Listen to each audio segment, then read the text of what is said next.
ወገኖቼ ሰው ሞተ የሚባለው ተስፋ መቁረጥ የጀመረ ቀን ነው። ተስፋ የቆረጠ ሰውና ገደል አፋፍ ላይ የቆመ አይነ ስውር አንድ ነው ይላሉ አባቶች። ተስፋ መቁረጥ በፈቃድ እጅን ለጠላት ለዲያብሎስ መስጠት ነው። ተስፋ የቆረጠ ባል ሚስቱን ይፈታል። ተስፋ የቆረጠች ሚስት የቃል ኪዳን ባሏን ትፈታለች። ተስፋ የቆረጠ ወጣት ራሱን በጫት ሱስ በጠጅና ባረቄ ሱስ ራሱን በመለኪያ ስር ይደብቃል። አንዳንዶች ወደው እንዳይመስላችሁ ራሳቸውን በገመድ እያንጠለጠሉ የሚገሉት ተስፋ ሲቆርጡ ነው። ተስፋ መቁረጥ እጅግ ከባድ ነገር ነው። በሰው ፊት ቀላል ነው። መንፈሳዊ መስሎ መታየት፣ ጸሎተኛ መስሎ መታየት፣ የጸሎት መጽሐፍ በመያዝ አለባበስን በማሳመር በመቅለስለስ አንገትን በመድፋት በሰው ፊት መንፈሳዊ መምሰል ይቻላል። ጸሎተኛ መምሰል ይቻላል። ቅን መምሰል ይቻላል። ጻድቅ መምሰል ይቻላል። ትልቁ ነገር በእግዚአብሔር ፊት እንዴት ነን? የሁላችሁ ሰው የተሞላውን ነው የሚናገረው። እንዳትፈርዱበት። ፖለቲካ የተሞላ ሰው በልቡ አፉ ሁልጊዜ የሚያወራው ፖለቲካ ነው። ሰው የተሞላውን ነው የሚያወራው። ቢሮአችሁ ውስጥ ቧልተኞች ወንድሞች እህቶች ካላችሁ፣ ቀልደኛና ፌዘኛ ባልንጀራ ካላችሁ የተሞላው ቀልድና ፌዝ ስለሆነ ነው። የእግዚአብሔር ቃል የተሞላች እህት አፏ የሚያወራው እግዚአብሔር ቃል ነው። የእግዚአብሔርን ቃል የተሞላ ወንድም ካላችሁ ወንድማችሁ የሚያወራችሁ የእግዚአብሔርን ቃል ነው። መጽሐፍ የእግዚአብሔር ቃል በሙላት ይኑርባችሁ፣ ወንጌል በሙላት ይኑርባችሁ፣ ነገረ ማርያም በሙላት ይኑርባችሁ፣ ነገረ ቅዱሳን በሙላት ይኑርባችሁ። ምን አለ መጽሐፍ? ዛሬ አንተን የማዘውን ይህንን ቃል አለ በልብህ ያዘው አለና ለልጆችህም አስተምረው። ቤታችን አንድ ሰው ምሳ እየበላን ከመጣ በሩ ከተንኳኳ ሰራተኛዋን ነው የምንጠራት። በይንቶሎ ማዕዱን ማዕዱን ብድግ አርጋ ሰራተኛዋ ወደ ጓዳ ትገባለች። የገባው ጎረቤት እንግዳ ካልወጣ ማዕዱ መጥቶ አይቀርም። እንደዚህ ተጨካክነናል። ደግሞ ችግር ነው። በእንግድነትም ግቡ ብለን ብናስገባቸው ዘርፈውን መሄድ ብናሳድራቸው። ቀኑ ከፍቷል። ዘመኑ ተበላሽቶብናል። የተበላሸውን ዘመን መድኃኔዓለም ያስተካክልልን። ክርስቶስ ተንሥአ እሙታን አሰሮ ለሰይጣን ሰላም ኮነ።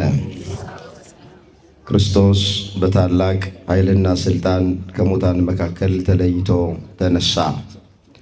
ሰይጣንን አሰረው፣ አዳምንም ነፃ አወጣው። ሰላም ከእንግዲህ ወዲያ ደስታና ሰላም ሆነ። እንኳን አደረሳችሁ። በቅድሚያ የተከበሩ አባታችን መላከ ብስራት መምህር አብርሃም ዲበኩሉ የቤተ መቅደሳችን ዋና አስተዳዳሪ፣ የዚህ መንጋ ጠባቂ፣ ክቡር መምህራችን ሊቀ ስዩማን መምህር ዳንኤል የመቅደሳችን ዋና ጸሐፊ፣ ሌሊቱን በሙሉ በምስጋና ያደራችሁ ሊቃውንተ ቤተ ክርስቲያን፣ አባቶቼ ካህናት፣ ወንድሞቼ ዲያቆናት፣ መምህራን ወንጌል፣ ዘማሪያን፣ ዘማሪያት በዚህ ቅድስና ስፍራ ላይ ቃሉን ለመስማት ቅዱስ ገብርኤልን ለመማፀን ማልዳችሁ በጠዋት የመጣችሁ እናቶቼ፣ አባቶቼ፣ ወንድሞቼ፣ እህቶቼ፣ ሕፃናትን ጨምሮ በእግዚአብሔር ሰላምታ እንደምን አደራችሁ? እንደምን አደራችሁ? አሜን። አምላካችን እግዚአብሔር ያለፈውን ጊዜ በሰላም በጤና አስፈጽሞን በእድሜያችን ላይ ይህችን ቀን ተጨማሪ አድርጎልን ቃሉ በሚነገርበት ስፍራ የሰበሰበን የአባቶቻችን አምላክ የእኛም አምላክ እግዚአብሔር ስለማይነገር ስጦታው ስሙ የተመሰገነ ይሆን። የእናታችን የእመቤታችን የቅድስት ድንግል ማርያም ምልጃ፣ ጸሎት፣ በረከት ከሁላችን ጋር ይሆንልን። እግዚአብሔር አምላካችን ከሊቀ መላእክት ከቅዱስ ገብርኤል በረከትና ረድኤት ለሁላችንም በቸርነቱ ያሳትፈን።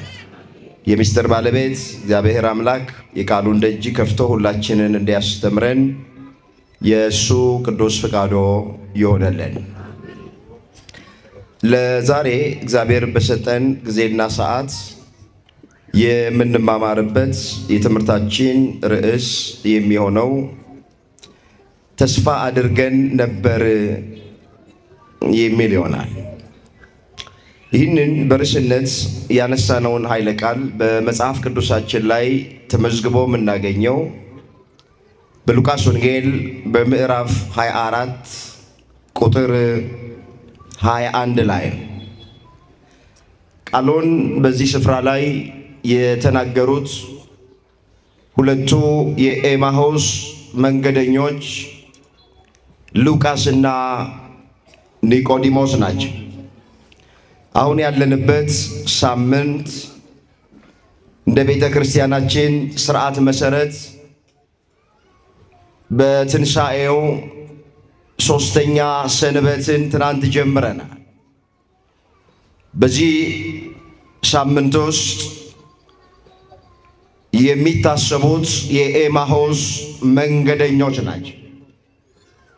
በዚሁ መሰረት ወቅቱን፣ ዘመኑን፣ ጊዜውን የዋጀ ትምህርት እንደ እግዚአብሔር መልካም ፈቃድ እንማማራል። ሁላችን እንደምናውቅ የቤተ ክርስቲያን ትምህርት ጊዜን፣ ወቅትን፣ ዘመንን የዋጀ ነው። ሐዋርያው ቅዱስ ጳውሎስ ዘመኑን እየዋጃችሁ በውጪ ባሉት ዘንድ በጥበብ ተመላለሱ፣ ለእያንዳንዱ እንዴት እንደምትመልሱ እንደሚገባችሁ ታውቁ ዘንድ ሁልጊዜ ንግግራችሁ በጨው እንደተቀመመ በጸጋ ይሁን ብሎ ተናግሯል። እዛ ቆላስይስ ምዕራፍ 4 ቁጥር 5 ላይ የተመዘገበ እግዚአብሔር ቃል። ስለዚህ ያለንበት ዘመን ዘመነ ትንሣኤ፣ ያለንበት ወር ወርሃ ትንሣኤ እየተባለ ይጠራል። በዚሁ መሰረት በዚህ ርዕስ ጥቂት ጊዜ ብቻ ወስደን የኤማሁስ መንገደኞችን በከፊል እናያቸዋል። የአባቶቻችን አምላክ እግዚአብሔር የቃሉን ደጅ ለሁላችንም ይክፈትልን። እስኪ በርዕስነት ያነሳነውን ኃይለ ቃል በአንደበት ብቻ ሳይሆን ከማስተዋል ጭምር ሆነን ሁላችን በህብረት ለመናገር ራሳችንን እናዘጋጅ። ተስፋ በሉ እስኪ። ብዙ ናችሁ፣ ድምፃችሁ ያንሳል። ተስፋ አድርገን ነበረ። እንግዲህ ንግግሩ ተስፋ የመቁረጥ ንግግር ነው። አንድ ሰው ይሆንልኛል ብዬ ተስፋ አድርጌ ነበረ ካለ አልሆነለትም ማለት ነው። ተስፋ ቆርጧል ማለት ነው። ይሰው በደንብ እንድሰሙ እንፈልጋለን። ይደረግልኛል ብዬ ተስፋ አድርጌ ነበረ ካለ አልተደረገለትም ማለት ነው። ሰውየው ተስፋ ቆርጧል ማለት ነው። አገኛለሁ ብዬ ተስፋ አድርጌ ነበረ ካለ አላገኘም ማለት ነው። ስለዚህ ንግግሩ ተስፋ የመቁረጥ ንግግር ነው። ይህን በርዕስነት ያነሳነውን ቃል የተናገሩት ከኢየሩሳሌም 60 ምዕራፍ ወይንም ወደ 12 ኪሎ ሜትር አካባቢ ጉዞ በማድረግ ላይ የነበሩት ሉቃስና ኒቆዲሞስ የተናገሩት ቃል ነው። ከክርስቶስ ጋር አብረው እየሄዱ ነው። በመንገድ ተስፋ አብሯቸው እያሉ መምህራቸው፣ አምላካቸው፣ ጌታቸው አብሮ ከነሱ ጋር እየሄደ እነሱ ግን ተስፋ ቆርጠው ነበረ። ወገኖቼ ሰው ሞተ የሚባለው ተስፋ መቁረጥ የጀመረ ቀን ነው። ተስፋ የቆረጠ ሰውና ገደል አፋፍ ላይ የቆመ ዓይነ ስውር አንድ ነው ይላሉ አባቶች። ተስፋ መቁረጥ በፈቃድ እጅን ለጠላት ለዲያብሎስ መስጠት ነው። ተስፋ የቆረጠ ባል ሚስቱን ይፈታል። ተስፋ የቆረጠች ሚስት የቃል ኪዳን ባሏን ትፈታለች። ተስፋ የቆረጠ ወጣት ራሱን በጫት ሱስ፣ በጠጅና ባረቄ ሱስ ራሱን በመለኪያ ስር ይደብቃል። አንዳንዶች ወደው እንዳይመስላችሁ ራሳቸውን በገመድ እያንጠለጠሉ የሚገሉት ተስፋ ሲቆርጡ ነው። ተስፋ መቁረጥ እጅግ ከባድ ነገር ነው። እነዚህ መንገደኞች ተስፋ ቆርጠው በጉዟቸው ሳሉ የተናገሩት ቃል ነው። እስኪ ጥቂት ወደ ርዕሳችን መሰረታዊ ሐሳብ መምጣት ይቻለን ዘንድ አንድ ታሪክ ሁላችን የምናውቀው ላስታውሳችሁ። ሳምንቱ እሱ ስለሆነ ነው እያየሁት ያለሁት። የሉቃስ ወንጌል ምዕራፍ 24 ቁጥር 13 ጀምሮ እነሳለሁ። ልትከታተሉኝ በእግዚአብሔር ፍቅር እጠይቃችኋለሁ። እንደዚህ ይላል፣ እነሆም ከነርሱ ሁለቱ። ከነርሱ ስንቱ አልኳቸው? ሁለቱ። ከነርሱ የሚለው ከ72ቱ አርድእት መካከል ሁለቱ ማለት ነው። ሁላችን እንደምናውቅ ጌታችን ኢየሱስ ክርስቶስ በዚህ ምድር በነበረ ጊዜ 120 ቤተሰቦች ነበሩት።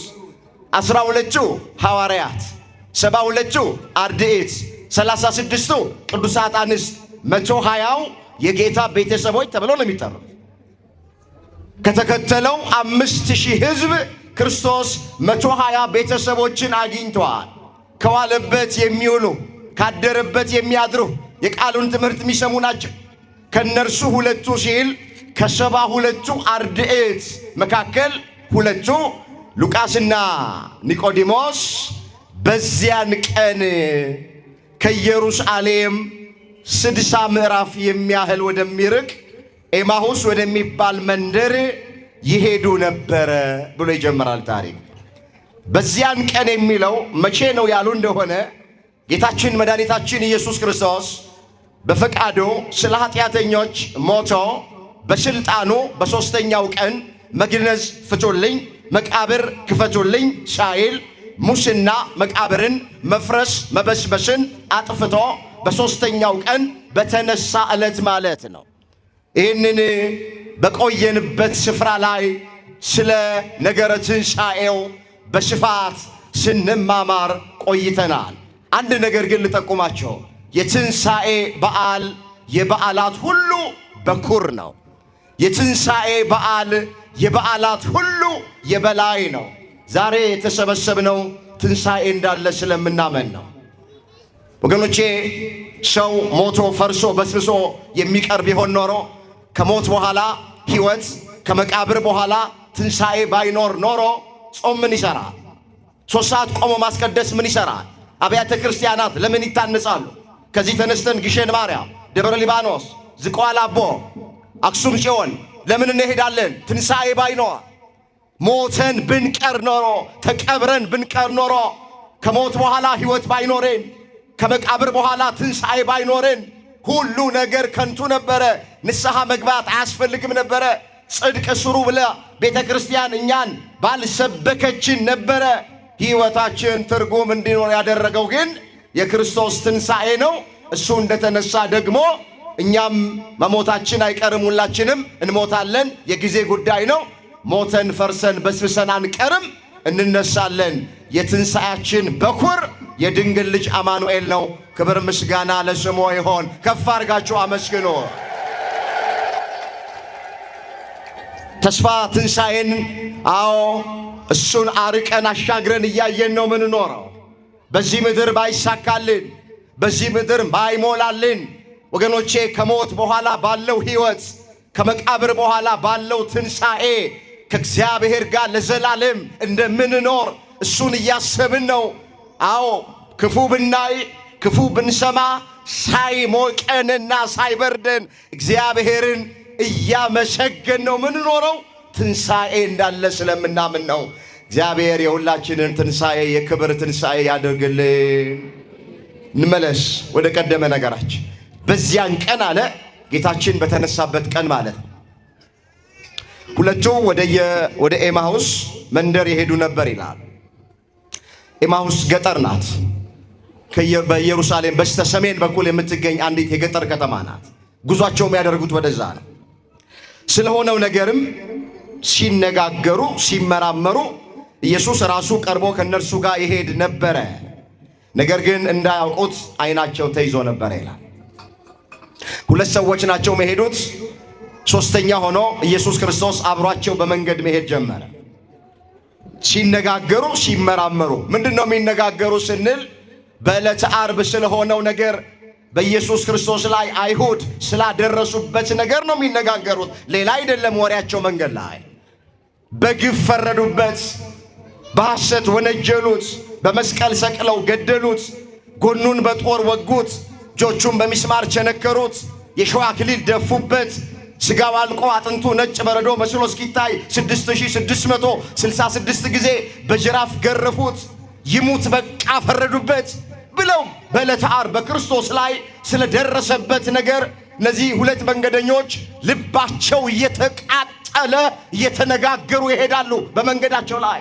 ሦስተኛ ክርስቶስ አብሯቸው እየሄደ ነው። የሚያወሩት ስለ እሱ እኮ ነው። ነገር ግን እንዳያውቁት ዓይናቸው ተይዞ ነበረ ይላል። ዓይናቸው ምን ብሎ ነበር? ለካ እግዚአብሔር ካልፈቀደም ማየት አይቻልም። ቤተ ክርስቲያን መጥቶ እግዚአብሔር ካልረዳን፣ እግዚአብሔር ካልፈቀደልን በዚህ ቤት ውስጥ የሚደረገውን ማየት አንችልም። ይሄ ዓይነ ሥጋ ብቻ ስለፈጠጠ አይደለም ማየት የሚቻለው። የልቡና ዓይን ካላየ ዋጋ የለውም። እግዚአብሔር የልባችንን ዓይን ያብራልን። አሜን በሉ። የሥጋው ዓይንማ የሁሉም ሰው ያያል። የእነዚህም መንገደኞች ሥጋዊ ዓይናቸው አልታወረም። ሥጋዊ ዓይናቸው ያያል። በሥጋዊ ዓይናቸው ግን ሦስተኛ ሆኖ ከነሱ ጋር መሄደው ማን እንደሆነ እንዳይለዩት ዓይናቸው ተያዘባቸው ይላል። እና ይነጋገራሉ፣ ይመራመራሉ፣ ይጨዋወታሉ። እንዲህ ብሎ ጠየቃቸው። እንዳላዋቂ ሆነና እርስ በርሳችሁ እየጠወለጋችሁ ስትሄዱ የምትነጋገሯቸው እነዚህ ነገሮች ምንድን ናቸው አላቸው። የጠወለጉት በተስፋ መቁረጥ ነው። ፀሐዩ አይደለም ያጠወለጋቸው፣ ያጠወለጋቸው ተስፋ መቁረጥ ነው። ተስፋ መቁረጥ ያጠወልጋል። ተስፋ መቁረጥ አንገት ያስደፋል። ተስፋ መቁረጥ እየበላን እንድንራብ እየጠጣን እንድንጠማ ያደርጋል። እነዚህን መንገደኞች ያጠወለጋቸው ተስፋ መቁረጥ። የጠወለጋችሁ ስትሄዱ የምትነጋገሯቸው እነዚህ ነገሮች ምንድናቸው አለ ክርስቶስ ጠየቃቸው። ከዛ እነሱም እንደዚህ አሉት፣ አንተ በኢየሩሳሌም ብቻህን እንግዳ ሆነህ ትኖራለህ? በዚህ ሰሞን በኢየሩሳሌም ከተማ የሆነውን ነገር አታውቅምን አለው። በራሱ ላይ ስለደረሰው መከራ መልሰው ለሱ ይነግሩታል። አላወቁትማ፣ ዓይናቸው ተይዟላ። ምን ይላሉ አባቶቻችን? ለቀባሪው ምን አሉት? አቤት አረዱት። አሁን ቀብሮ ለመጣ ሰው ማርዳት ይቻላል እንዴ? ቀብሮ ለመጣ በዓይኑ ላየ ምስክር መሆን ለሚችል ለሌላ ሰው ማርዳት ለሚችል ሰው በክርስቶስ ላይ የደረሰውን ነገር መልሰው ለክርስቶስን ይነግሩታል።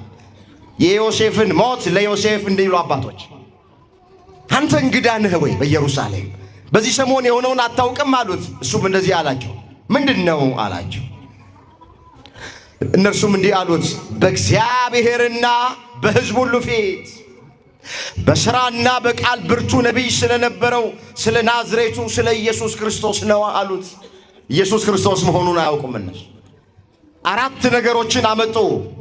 በእግዚአብሔርና በሰው ፊት በሥራና በቃል ብርቱ ነቢይ ስለነበረው ስለ ናዝሬቱ ስለ ኢየሱስ ክርስቶስ አሉት። ወገኖቼ ኢየሱስ ክርስቶስ በእግዚአብሔርና በሰው ፊት በሥራና በቃል ብርቱ ነቢይ ነው። እውነተኛ ነቢይ ነው። አምላካችን እግዚአብሔር በሰው ፊት ብቻ ሳይሆን በእግዚአብሔርም ፊት እውነተኛ እንድንሆን ሁላችንን ይርዳል። በሰው ፊት ቀላል ነው። መንፈሳዊ መስሎ መታየት፣ ጸሎተኛ መስሎ መታየት፣ የጸሎት መጽሐፍ በመያዝ አለባበስን በማሳመር በመቀለስለስ አንገትን በመድፋት በሰው ፊት መንፈሳዊ መምሰል ይቻላል። ጸሎተኛ መምሰል ይቻላል። ቅን መምሰል ይቻላል። ጻድቅ መምሰል ይቻላል። ትልቁ ነገር በእግዚአብሔር ፊት እንዴት ነን? ኢየሱስ ክርስቶስ ቃሉን አስተውሉት። በእግዚአብሔርም በሰውም ፊት እውነተኛ ነቢይ ነው። ስለዚህ አንድ ክርስቲያን በሰው ፊት ብቻ እውነተኛ መስሎ ለመታየት መጨነቅ የለበትም። ይሄ ድምፅ የሚሰማቸው ኦርቶዶክሳውያን በሰው ፊት እውነተኛ፣ በሰው ፊት ጻድቅ፣ በሰው ፊት መንፈሳዊ፣ በሰው ፊት ጾመኛ፣ በሰው ፊት ጸሎተኛ ለመምሰል አትሯሯጡ። በእግዚአብሔር ፊት እውነተኛ ለመሆን፣ በእግዚአብሔር ፊት ጻድቅ ለመሆን ለምን ሰው እንደሚያይ እግዚአብሔር አያይም። አሁን እኔ እንደማያችሁ እግዚአብሔር አያችሁ። እኔ ማያችሁ ፊታችሁን ነው፣ እግዚአብሔር የሚያያችሁ ግን ልባችሁን ነው። ልባችን አሁን ምን እያሰበ ይሆን? ግቡ እስኪ ልባችሁ ውስጥ ምን እያሰበ ይሆን ልባችን? ለምን ሰው እንደሚያይ እግዚአብሔር አያይም? ሰው የሚያየው ፊትን ነው፣ እግዚአብሔር ግን የሚያየው ልብን ነው። እግዚአብሔር ጉዳዩ ከልባችን ጋር ነው። ስለዚህ ኢየሱስ ክርስቶስ በእግዚአብሔርም ፊት በሰውም ፊት በሥራም በቃልም እውነተኛ ነብይ ነው። አሁን ብዙ ሰው በቃሉ መንፈሳዊ ይመስላል፣ በሥራ ግን ከባድ ነው። ክርስቶስ ግን በቃል ብቻ አይደለም፣ በሥራ ብቻ አይደለም፣ በቃልም እውነተኛ ነው። እግዚአብሔር በቃል ብቻ ሳይሆን በሥራም ጭምር ክርስትናችን እንዲታይ እንዲነበብ ሁላችንን በቸርነቱ ይርዳል። አባቶች ምን ይላሉ? ከቃል ይልቅ ተግባር ይሰብካል ይላል። እስኪ ከቃል ይልቅ ተግባር ይሰብካል። ምን ይሰብካል? እኔ እዚህ ጋር ስለ ፍቅር ሰብኪያችሁ ልቤ ውስጥ ጥላቻ ካለ ከንቱ ነው። እኔ እዚህ ጋር በቃሌ ስለ ይቅርታ ሰብኪያችሁ ቂም በቀለኛ ከሆን ከንቱ ነው። እኔ ስለ ትህትና ሰብኪያችሁ የለየልኝ ትዕቢተኛ ከሆንኩኝ ከንቱ ነው። ቃል ብቻ አይደለም ክርስትና ማለት ሥራ። ክርስቶስ በቃሉ ብቻ አይደለም በሥራ እውነተኛ ነበር። የቃል ሰዎች ብቻ ሳንሆን የሥራ ሰዎች እንድንሆን መድኃኔዓለም ይርዳ። እንመለስ እንዳይሰፋብን ወደ ቀደመ ነገራችን። በሰውና በእግዚአብሔር ፊት በሥራና በቃል ብርቱ ስለነበረው ነቢይ፣ ስለ ናዝሬቱ ስለ ኢየሱስ ክርስቶስ ነው አሉት መንገደኞች። እርሱንም የካህናት አለቆች መኳንንቶች ለሞት ፍርድ እንዴት አሳልፈው እንደሰጡትና እንደሰቀሉት ነው። እኛ ግን አሉ እስራኤልን እንዲቤዥ ያለው እርሱ እንደሆነ ተስፋ አድርገን ነበረ። ርዕሳችን ይሄ ነው፣ ተስፋ አድርገን ነበረ። ይህን ሁሉ የተረክነው እዚህ ጋር ለመድረስ ነው። እስራኤልን ነፃ ያወጣል ብለን ተስፋ አድርገነው ነበረ። ለምን? ክርስቶስ በተወለደበት ዘመን እስራኤል በሮም ቀኝ ግዛት ነበረች። ስለሱ እነሱም ያስቡት ክርስቶስ መሲሁ የተወለደው ከሮማውያን ቀኝ ግዛት ነፃ ሊያወጣን ነው ብሎ ነው የሚያስቡት። እስራኤልን እንዲቤዥ ያለው እሱ እንደሆነ ተስፋ አድርገነው ነበረ። በመስቀል ተሰቅሎ ይሞታል፣ በጅራፍ ይገረፋል፣ በቤተልሔም ዋሻ ውስጥ ይወለዳል ብለው አይደለም መሲሁን እነሱ የሚጠብቁት። ከሮማውያን ቀኝ ግዛት ነፃ የሚያወጣን መሲህ ብለው አሁን ገና እየጠበቁ ነው አይሁድ።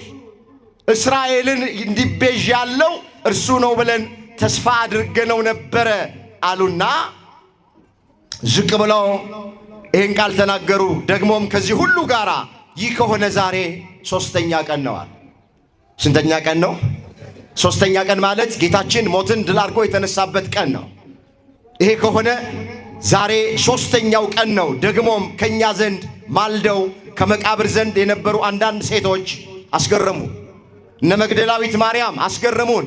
ሁለተኛይቱ ማርያም የያዕቆብ እናት ማርያም አስገረሙን። ምን ብለው አስገረሙን? ሥጋውን ባጡ ጊዜ ሕያው ነው የሚሉ የመላእክትን ራእይ ደግሞ አየን ሲሉ መጥተው ነበረ። ከኛም ጋር ከነበሩት ወደ መቃብር ሄደው ሴቶች እንደተናገረ ሆኖ አገኙት፣ እርሱን ግን አላዩትም አሉት። ጌታችንን መልሶ እንደዚህ አላቸው፣ እናንተ ማታስተውሉ አላቸው። ነቢያት የተናገሩትን ልባችሁ ከማመን የዘገየ ክርስቶስ ይህን መከራ ይቀበል ዘንድ ወደ ክብሩ ይገባ ዘንድ እንዳለው አላነበባችሁምን አለና ከሙሴና ከነቢያት ከመዝሙራትም ስለ እርሱ በመጽሐፍ የተጻፈውን ተረጎመላቸው ይላል። ለእኛም ይተርጉምልህ። ልባችሁ ከማመን የዘገየ በሙሴ በዳዊት መዝሙራት ነቢያት በትንቢታቸው ኢየሱስ ክርስቶስ መከራ ይቀበል ዘንድ በመስቀል ተሰቅሎ ይሞት ዘንድ በጎልጎታ መቃብር ይቀበር ዘንድ በሦስተኛው ቀን ይነሳ ዘንድ ተነግሮ የለም እንዴ? አሁን ዳዊት በመዝሙራት እግዚአብሔር ከእንቅልፉ እንደሚነቃ ተነሳ። የወይን ስካር እንደተወው እንደ ኃያል ሰው ጠላቶቹን በኋላው መታ ብሎ ዳዊት ስለ ክርስቶስ ትንሣኤ ከብዙ ሺህ ዓመት አስቀድሞ ተናግሯል። ልባችሁ ይሄንን ከማመን ለምን ዘገየ አላቸው።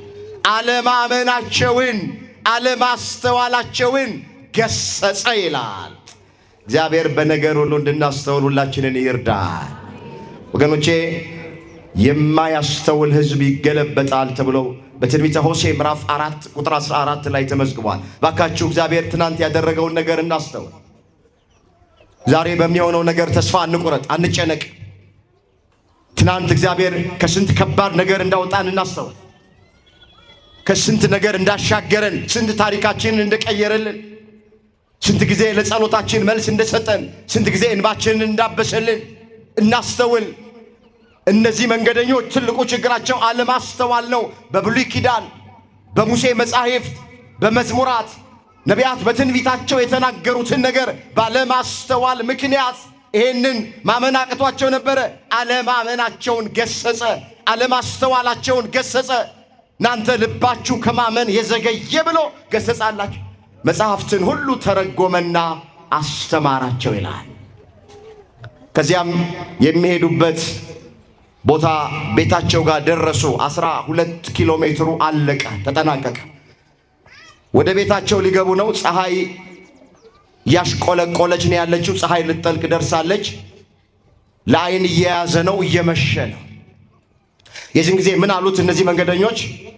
ቀኑ መሽቷል፣ ማታ ቀርቧልና እባክህ ከኛ ጋር ግባና እደር አሉት።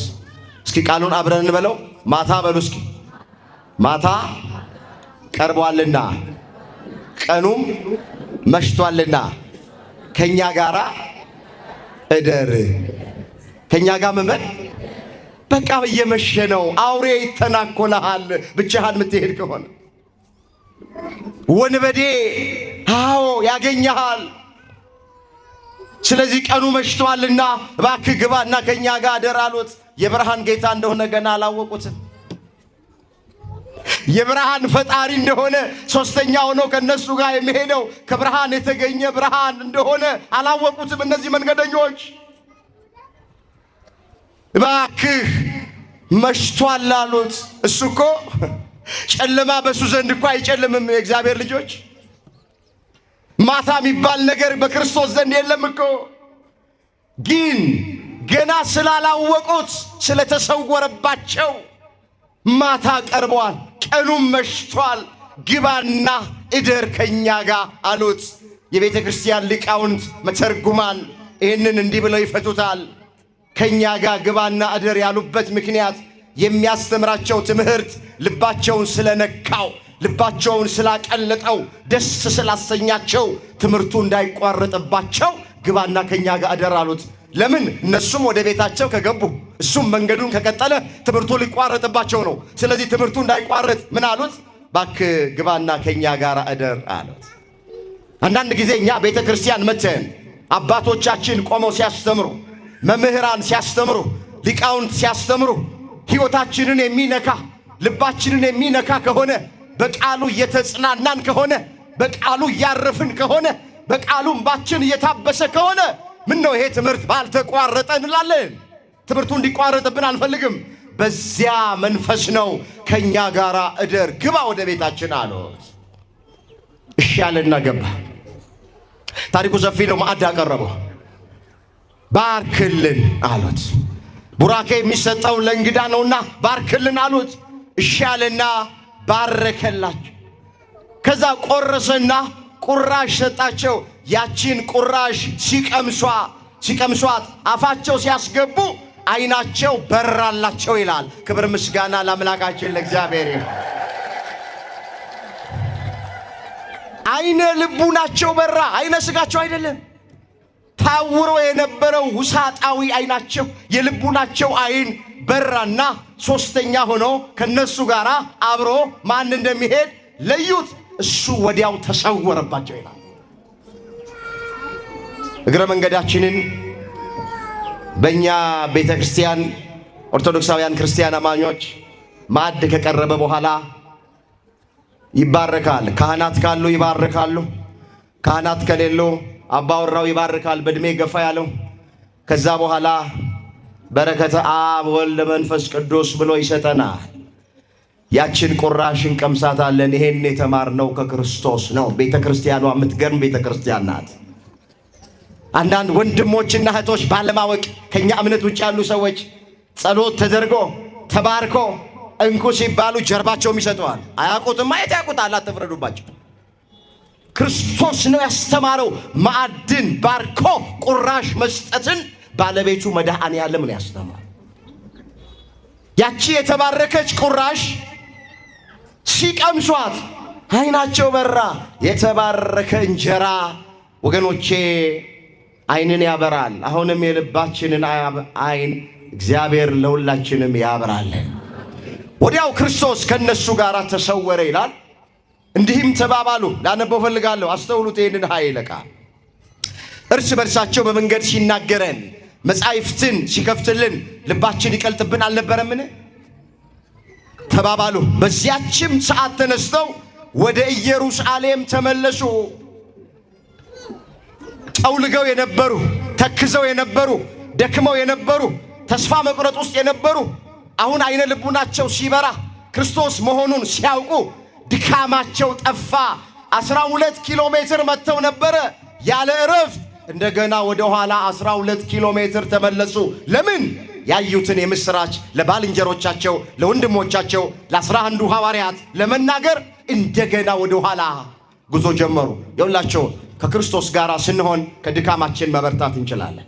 ክርስቶስን ስናየው፣ አምላካችንን ስናየው፣ መድኃኔዓለምን ስናየው ከድካማችን እንበረታለን። እነዚህ 12 ኪሎ ሜትር ተጉዘው ዝለው ደክመው ጠውልገው የነበሩት ክርስቶስ መሆኑን ሲያውቁና ሲለዩ ልባቸው ሲበራ ድካማቸው ጠፋ። እንደገና ወደ ኋላ 12 ኪሎ ሜትር ጉዞ ጀመሩ። ከክርስቶስ ጋር ስንሆን የሚያደክም ነገር የለም። ከእግዚአብሔር ጋር ስንሆን የሚያደክም ነገር የለም።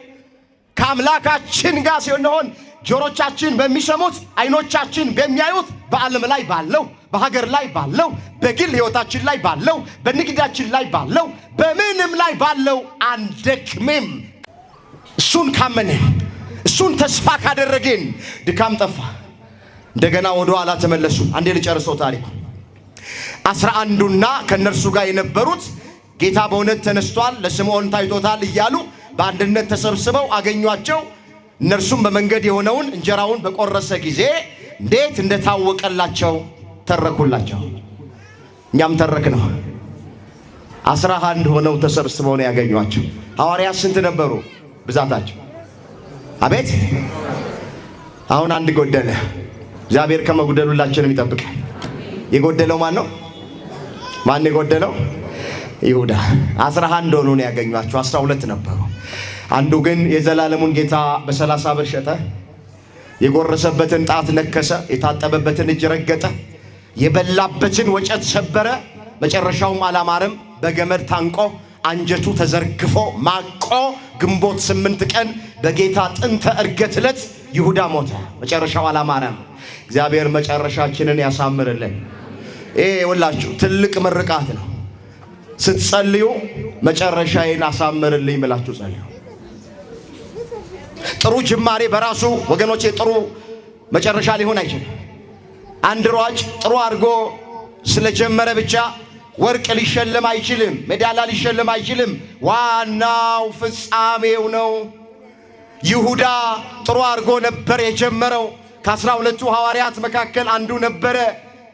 በዕለተ ሐሙስ ከእጁ ቅዱስ ሥጋውን ክቡር ደሙን ተቀብሎ ነበረ። ከዋለበት ይውል ነበር፣ ካደረበት ያድር ነበረ። እንደነ ቅዱስ ጴጥሮስ፣ እንደነ ቅዱስ ዮሐንስ፣ እንደነ ቅዱስ ያዕቆብ ያለ ነበረ። ነገር ግን መጨረሻው አላማረም። አሁን 11ዱን ነው ያገኙት እነዚህ መንገደኞች። አንዱ ይሁዳ ጎሎ ነው ያገኙት። ስለዚህ መጀመር ብቻ ቁም ነገር የለውም። ትልቁ ነገር መጨረስ ነው። ጥሩ እንደጀመርን ጥሩ እንድንጨርስ መድኃኔዓለም ሁላችንን ይርዳ። ስለ ትንሣኤው ለ11ዱ በመንገድ እንዴት እንደተገለጠላቸው እንጀራ ቆርሶ በሰጣቸው ጊዜ እንዴት እንዳዩት ተረኩላቸው ይላል። ጥቂት ነገር ከነዚህ መንገደኞች የምንማረውን አይቼ የጠዋት አገልግሎት ስለሆነ ሰዓታችሁ እንዳልወስድ ትምህርቴን ተቀልለዋል። ወገኖቼ ከነዚህ ከኤማውስ መንገደኞች በመጀመሪያ የምንማረው ምንድነው ስንል በመንገዳቸው ላይ ይጫወቱ የነበሩት ስለ ነገረ ክርስቶስ ነበረ። ስለዚህም እኛ ለቅዳሴ ወደ ቤተ ክርስቲያን ስንመጣ ቅዳሴ አስጨርሰን ወደ ቤት ስንሄድ፣ ጉባኤ ለመካፈል ወደ ቤተ ክርስቲያን ስንመጣ ጉባኤ ጨርሰን ወደ ቤት ስንሄድ፣ 2 እና 3 ሆነን ቁጭ ስንል መጫወት የሚገባን ስለ እግዚአብሔር ቃል። ስለማን ቃል አልኳችሁ? ስለ እግዚአብሔር ቃል። ወገኖቼ በማያገባን ገብተን ዝም ብለን እንትናል ማያገባን ነገር ውስጥ አለ። ጊዜ ካላችሁ በጊዜያችሁ ስለ እግዚአብሔር ቃል ተጫወቱ። መንገደኞቹ የሚያስተምሩን ይሄንን ነው። አስተውሉ። በመንገዳቸው የሚያወሩት ስለ ነገረ መስቀሉ ነበር። በዕለተ ዓርብ ስለሆነው ነገር ነበር። መከራ አደረሱበት። በመስቀል ሰቅለው ገደሉት። የሸዋ አክሊል ደፉበት። ፊቱ ላይ መራቃቸውን ተፉበት። በጨርቅ አይኑን ሸፍነው ትንቢት ተናገር ማን ነው የመታ አሉበት። ስለ ነገረ መስቀሉ ስለ ነገረ ክርስቶስ ነበር ይነጋገሩ የነበሩት። ስለዚህ እኛም ከነዚህ መንገደኞች ይሄን እንማራለን። መጽሐፍ እንደዚህ ይላል። በዚህ በኦሪት ዘዳግም ምዕራፍ 6 ቁጥር 4 ላይ የተጻፈውን ቃል አስታውሳችኋለሁ። እንደዚህ ይላል፣ እኔ ዛሬ አንተን የማዘውን ይህንን ቃል በልብህ ያዘው። በምን ያዘው? መጀመሪያ ቃሉን በልብ መያዝ ያስፈልጋል። እግዚአብሔር ልባችንን በቃሉ ይሙላልን። ለምን መጽሐፍ የእግዚአብሔር ቃል በሙላት ይኖርባችሁ ተብሎ ተጽፏል። እዛ ቆላስይስ ምዕራፍ 3 ቁጥር 16 ላይ የእግዚአብሔር ቃል በሙላት ይኖርባቸው። የማን ቃል? የማን ቃል? ክርስቲያን ልቡ መሞላት ያለበት በማን ቃል ነው? እግዚአብሔር ልባችንን በቃሉ ይሙላልን። ልባችን በቃሉ ከተሞላ ልባችን ውስጥ እያወጣ አፋችን የሚናገረው የእግዚአብሔር ቃል። የሁላችሁ ሰው የተሞላውን ነው የሚናገረው። እንዳትፈርዱበት። ፖለቲካ የተሞላ ሰው በልቡ አፉ ሁልጊዜ የሚያወራው ፖለቲካ ነው። ሰው የተሞላውን ነው የሚያወራው። ቢሮአችሁ ውስጥ ቧልተኞች ወንድሞች እህቶች ካላችሁ፣ ቀልደኛና ፌዘኛ ባልንጀራ ካላችሁ የተሞላው ቀልድና ፌዝ ስለሆነ ነው። የእግዚአብሔር ቃል የተሞላች እህት አፏ የሚያወራው የእግዚአብሔር ቃል ነው። የእግዚአብሔርን ቃል የተሞላ ወንድም ካላችሁ ወንድማችሁ የሚያወራችሁ የእግዚአብሔርን ቃል ነው። መጽሐፍ የእግዚአብሔር ቃል በሙላት ይኑርባችሁ፣ ወንጌል በሙላት ይኑርባችሁ፣ ነገረ ማርያም በሙላት ይኑርባችሁ፣ ነገረ ቅዱሳን በሙላት ይኑርባችሁ። ምን አለ መጽሐፍ? ዛሬ አንተን የማዘውን ይህንን ቃል አለ በልብህ ያዘው አለና ለልጆችህም አስተምረው። ለልጆችህ ምን በለው? አስተምረው። ልጆቻችንን ኮትኩተን በጌታ ምክርና በተግሳጽ ማሳደግ የምንችለው የእግዚአብሔር ቃል ልባችን ከተሞላ ነው። እኛ ካወቅን ነው። እኛ ከተረዳን ነው። እኛ ካላወቅን፣ እኛ ካልተረዳን ልጆቻችንን ማሳደግ አንችልም። ስለዚህ ምን አለ? ለልጆችህ አስተምረው። በቤትህ ስትቀመጥ፣ በመንገድህ ስትሄድ፣ ስትተኛ፣ ስትነሳ ቃሉን ተጫወተዋል። መንገደኞቹ ይጫወቱ የነበሩት የእግዚአብሔርን ቃል ነው። አያችሁ? በመንገድ ስትሄድ፣ ስትተኛ፣ ስትነሳ ቃሉን ተጫወተው። እኔና እናንተ በመንገድ ስንሄድ መኪና እያሽከረከርን ወክ እያደረግን ስለምን ይሆን የምንጫወተው? ቤት ይቅጠረው። ስለምን ይሆን የምንነጋገረው? ክርስቲያኖች፣ ኦርቶዶክሳውያን እባካችሁ መጽሐፍ ቅዱስ የሚለን ቃሉን ተጫወቱት ነው የሚለው። ስለዚህ መጀመሪያው ከነዚህ መንገደኞች የምንማረው በመንገድ ላይ ቃሉን መጫወት፣ ስለ ቃሉ መናገር። በመጨረሻ ከነዚህ መንገደኞች የምንማረው እንግዳ መቀበል። ምን መቀበል? አቤት! ክርስቶስን ነው በእንግድነት የተቀበሉት። ክርስቶስ እቤታቸው ሲገባ ወገኖቼ አይነ ልቦናቸው በርቶላቸዋል፣ ቤታቸውም ተባርኮላቸዋል። እኛም እንግዳ የምንቀበል ከሆነ በነፍስም በስጋም መባረክ እንችላለንና እንግዳ ተቀባዮች እንድንሆን መድኃኔዓለም ይርዳል። ታውቃላችሁ አብርሃም እንግዳ ተቀባይ በመሆኑ እግዚአብሔር አብ፣ ወልድ፣ መንፈስ ቅዱስ ሥላሴ በቤቱ በእንግድነት ገብተዋል። ሎጥ እንግዳ ተቀባይ ስለሆነ ቅዱሳን መላእክትን በእንግድነት ተቀብለዋል። ያቺ ሱናማይቷ ሴት እንግዳ ተቀባይ ስለሆነች ነቢዩ ኤልሳን በእንግድነት ተቀብለዋለች። አዲስ ኪዳን ላይ ስንመጣ ያቺ ቀር ሐር ሻጭ ሊዲያ የምትባል ቅድስት ሴት ቅዱስ ጳውሎስን በእንግድነት ተቀብለዋለች። እነዚህ መንገደኞች ደግሞ ሉቃስና ኒቆዲሞስ ኢየሱስ ክርስቶስን በእንግድነት ተቀብለዋል። መጽሐፍ እንደዚህ ይላል፣ እንግዶችን መቀበል አትርሱ፣ አንዳንዶች ሳያውቁ መላእክትን በእንግድነት ተቀብለዋል። ዕብራውያን 13 ቁጥር 1። እግዚአብሔር እንግዳ ተቀባይ አድርገን። አሁን እኛ እንግዳ ተቀባዮች ነን። እስኪ ሁላችንም ራሳችን እንኳን እንግዳ ልንቀበል እግር ጥሮት ድንገት ቤታችን አንድ ሰው ምሳ እየበላን ከመጣ በሩ ከተንኳኳ ሰራተኛዋን ነው የምንጠራት። በእንቶሎ ማዕዱን ብድግ አርጋ ሰራተኛዋ ወደ ጓዳ ትገባለች። የገባው ጎረቤት እንግዳ ካልወጣ ማዕዱ መጥቶ አይቀርም። እንደዚህ ተጨካክነናል። ደግሞ ችግር ነው። በእንግድነትም ግቡ ብለን ብናስገባቸው ዘርፈውን ነው የሚሄዱት ብናሳድራቸው። ቀኑ ከፍቷል። ዘመኑ ተበላሽቶብናል። የተበላሸውን ዘመን መድኃኔዓለም ያስተካክልልን። እንግዳ ተቀባዮች ያድርገን። እንግዲህ እነዚህ መንገደኞች ክርስቶስን ነው በእንግድነት የተቀበሉት። እሱም ገብቶ ቤታቸውን ባረከ፣ የጠፋ የልባቸውን ዓይን አበራላቸው ነው የሚለው። አምላካችን እግዚአብሔር ለእኛም ቀኑ መሽቶብናልና ከእኛ ጋራ እንዲያድር ከእኛ ጋራ እንዲሆን የእሱ ፈቃድ ይሆን። እስኪ ቀኑ መሽቷልና በሉ፣ ማታ ቀርቧልና ከእኛ ጋራ እደር። ከእኛ ጋር ምን በል? መሽቷል አልመሸም?